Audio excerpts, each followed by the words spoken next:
Hello, કેમ છો? બધા મજામાં? બધાને મારા જય શ્રી કૃષ્ણ. અત્યારે સરસ શ્રાવણ મહિનો ચાલી રહ્યું છે, તો બધાના ઘરમાં ફરાળી રેસીપી વાનગીઓ બનતી હશે.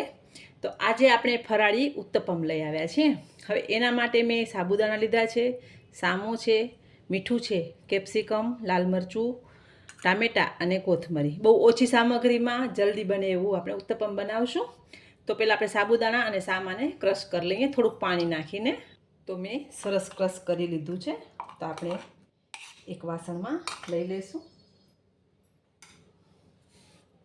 હવે એમાં આપણે ટેસ્ટ પ્રમાણે મીઠું,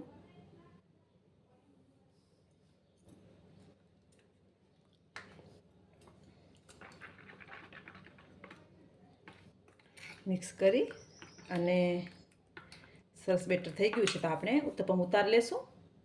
તો આપણે લોઢી મૂકી દીધી છે. હવે એની ઉપર આપણે જે ઉત્તપમ પાથરીએ છીએ ને એવી રીતે આપણે ઉત્તપમ પાથરી દેવાનું છે. એની ઉપર આપણે કેપ્સિકમ,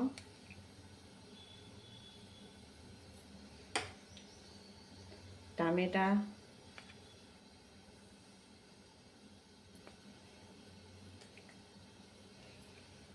થોડીક લાલ મરચાંની ભૂકી અને કોથમરી નાખવાની છે. હવે આને આપણે સરસ શેકી લેવાનું છે. એકદમ સરસ બને છે, ટેસ્ટી બને છે. તમે બનાવશો તો તમને આઈડિયા આવી જશે.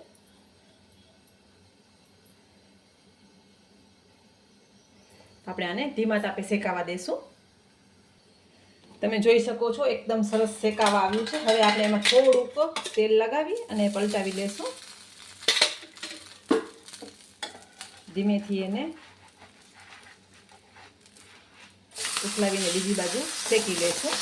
તમે જોઈ શકો છો એકદમ ઇઝીલી થઈ ગયું છે. હવે બીજી બાજુ પણ આપણે એને ધીમા તાપે શેકી લઈએ.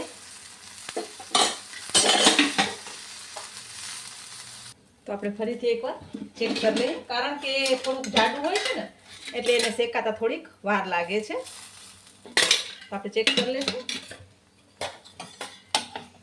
બાકી તમે બનાવશો રેસીપી તો તમારા છોકરાઓને બધાને ભાવશે ઘરમાં અને બધા ખુશ પણ થઈ જશે.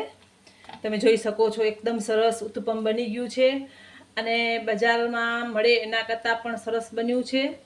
અને કોઈ પણ કહેશે નહીં કે આ ફરાળી છે. છોકરાઓને પણ મજા આવશે. તો આપણે સર્વ કરી લેશું.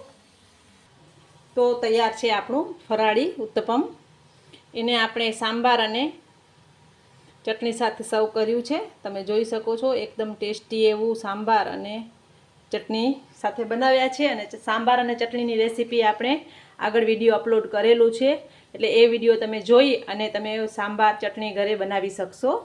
બહુ સરસ બને છે. ગરમા ગરમ છોકરાને ઉતારીને આપશો ને તો છોકરા ખુશ થઈ જશે અને ઉપવાસ કરવાની મજા પણ આવશે. બધાને મારા જય માતાજી.